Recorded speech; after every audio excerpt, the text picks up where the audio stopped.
पश्चिम बंगाल आसनसोल के कुल्टी कॉलेज चौराहे पर जीटी रोड से सटे पुनोरी मौजा 740 में 92 एकड़ जमीन को लेकर पिछले कई दिनों से हंगामा मचा हुआ है। बोरो चेयरमैन चैतन्य मांझी ने आरोप लगाया कि यह जमीन एक तालाब था, इसे भरकर मार्बल की दुकान बना दी गई है। हम चाहते हैं कि तालाब को ठीक किया जाए, जिसको लेकर उन्होंने आसनसोल नगर पालिका, BLRO और पुलिस समेत कई डिपार्टमेंट में लिखित शिकायत की है। घटना के बारे में कई बार मौके पर जाकर जांच की गई है। कुल्टी SDLRO, BLRO, आसनसोल नगर पालिका के अधिकारी और पुलिस बिल्डिंग का इंस्पेक्शन करने आए हैं। शनिवार को बोरो चेयरमैन चैतन्य मांझी ने अपने ऑफिसर में प्रेस कॉन्फ्रेंस की और कहा कि शिकायत की जांच के बाद नगर पालिका ने उस शिकायत के आधार पर अवैध कंस्ट्रक्शन को गिराने का आदेश दिया है। उस मामले में बिल्डरों को आदेश का पालन करने के लिए 15 दिन का समय दिया गया था, जिसके बाद नगर पालिका इस अवैध कंस्ट्रक्शन को गिराने की कार्रवाई करेगी। आज के সাংবাদিক সম্মেলন হওয়ার কারণটা এই হচ্ছে যে আমি মোটামুটি কত তারিখ ছিল 5 মার্চ পুনরি মৌজা দাগ নম্বর 740 92 শতক জায়গা, যে জায়গাটা আমি জানতে পারি যে এটা কোনো এক সময় পুকুর ছিল।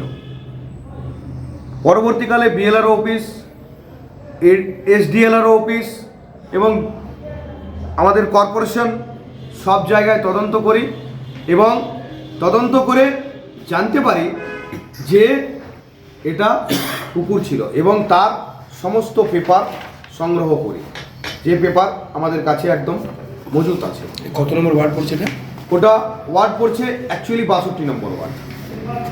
LR record, CS record, RS record, total তথ্য বার করি এবং বার করে আমরা স্যাটিসফাই হই যে হ্যাঁ এটা পুকুর ছিল। এবং সেই গ্রামের সাধারণ মানুষ আমাদের সঙ্গে সম্পূর্ণ সহযোগিতার হাত বাড়িয়েছেন, তার প্রমাণ আমাদের কাছে রয়েছে। গ্রামের বয়োজ্যেষ্ঠ যারা মানুষ, সম্মানীয় মানুষ, তারা মাস পিটিশন রূপে একদম প্রমাণ সাপেক্ষ একদম লেখা আছে। দেখুন এখানে লেখা আছে যে এই পুকুরের জল থেকে আমরা বহু পূর্বে অর্থাৎ 40, 45 বছর, 50 বছর আগে আমরা যখন চাষাবাদ করতাম তখন আমরা ওই পুকুর থেকে জল নিয়ে আমরা চাষাবাদ করেছি, ওখানে ধান চাষ করেছি, সবজি চাষ করেছি এবং সেই চাষের মাধ্যমে আমরা জীবন ধারণ করেছি।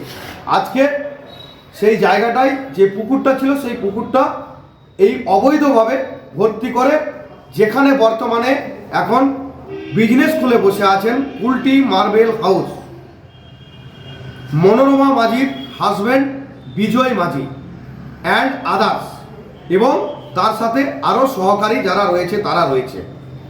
তো আমি সেইটার প্রতিবাদ জানিয়েছি এবং প্রতিবাদ স্বরূপ আসানসোলের মহানগরী মাননীয় শ্রী বিধান উপাধ্যায় মহাশয় কমপ্লেনের পর উনি যথোপযুক্ত ব্যবস্থা গ্রহণ করেন এবং निर्देशेर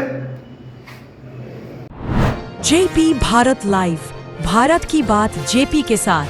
वीडियो को लाइक करें, शेयर करें और चैनल को सब्सक्राइब करें।